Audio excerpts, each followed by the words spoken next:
আত্রাই নদীর পাড়ে এই ফাটলটা হয়েছে এবং এখানে যেহেতু প্রতি বছর বন্যার একটা পরিস্থিতি থাকে, আগে অনেক বড় বড় বন্যা হয়েছে, তো তারপর এখানে বাঁধানো বাঁধ রয়েছে।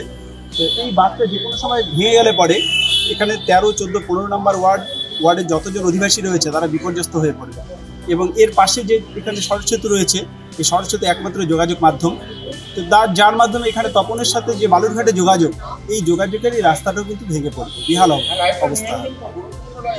আর এই সুড়ঙ্গটা অনেকটা ভেতরে চলে গেছে, তো ইরিগেশন ডিপার্টমেন্টে কোনো নজর নেই।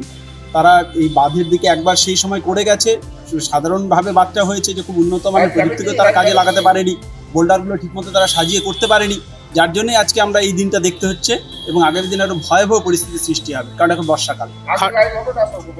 ফাটলটা হয়েছে কবে?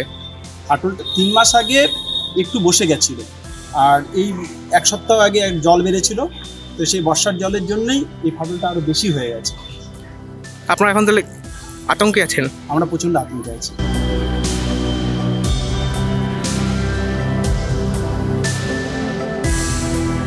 বলতে আমাদের এখানে বালুরঘাট মিউনিসিপ্যালিটির 13, 14, 15 নম্বর ওয়ার্ডের যে বাসিন্দা রয়েছে তারা সকলেই খুবই আতঙ্কে রয়েছে, কারণ আত্রাই নদীর জল বাড়তেই থাকে এবং গতবার আত্রাই নদীর জল বেড়ে যে ভয়াবহ পরিস্থিতির সৃষ্টি হয়েছিল তা থেকে এবারের যে বাসিন্দারা এর থেকে সতর্ক হওয়ার জন্য তারা আরও বেশি আতঙ্কিত। আর এর পাশেই রয়েছে আমাদের একমাত্র যোগাযোগের প্রধান ব্রিজ আত্রাই সড়ক সেতু, সেই সেতুর পাশেই এখানে ফুটোটা হয়েছে।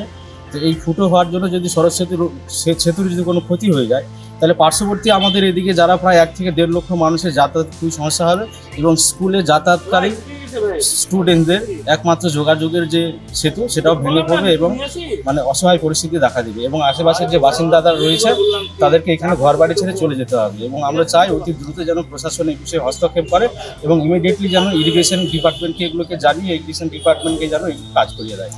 আর আমরা জানি যতদূর যে ইরিগেশন ডিপার্টমেন্ট এগুলো কাজ করে, কিন্তু ইরিগেশন ডিপার্টমেন্টের যে কাগজপত্র যেগুলো পাস হয় সব ফাইলগুলো অফিসেই পড়ে থাকে, কিন্তু ফিল্ডে অফিসাররা কোনোদিন এসে দেখেন না ফিল্ডে কী হয়েছে। তো সাধারণ গ্রামবাসীদের এই সমস্ত অভিযোগ রয়েছে, সাথে আমারও এই সমস্ত অভিযোগ রয়েছে।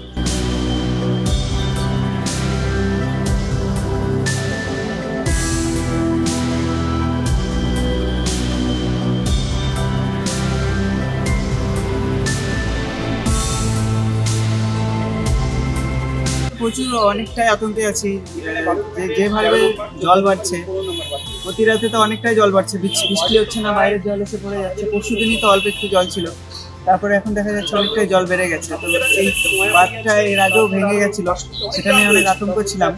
আবার দেখছি এটাতে ফাটল ধরেছে, আবার তো কোন সময় ভেঙে হুড় করে জল ঢুকে যাবে, আমরা তো সবাই বাড়িঘর ডুবে যাবো। ডুবে যাওয়ার তার ফলে তো আমরা জিনিসপত্র নিয়ে কোথায় যাব, কোথায় দাঁড়াবো, খুব সমস্যায় আছে। এটা তো বেশি মনে হচ্ছে আগের তুলনায়, যত দিন যাচ্ছে মনে হচ্ছে ভেতরে ঢুকে যাচ্ছে এটা উপরে স্ল্যাবটা। তো এটা আমার মনে হচ্ছে এটা যদি বেড়ে যায়, জলের ধাক্কায় ধাক্কায় ধাক্কায় ধাক্কায় মাটিতে নিচ থেকে হয়তো ফুটো হয়ে জল পাস হতে হতে পুরোটাই ভেঙে যেতে পারে।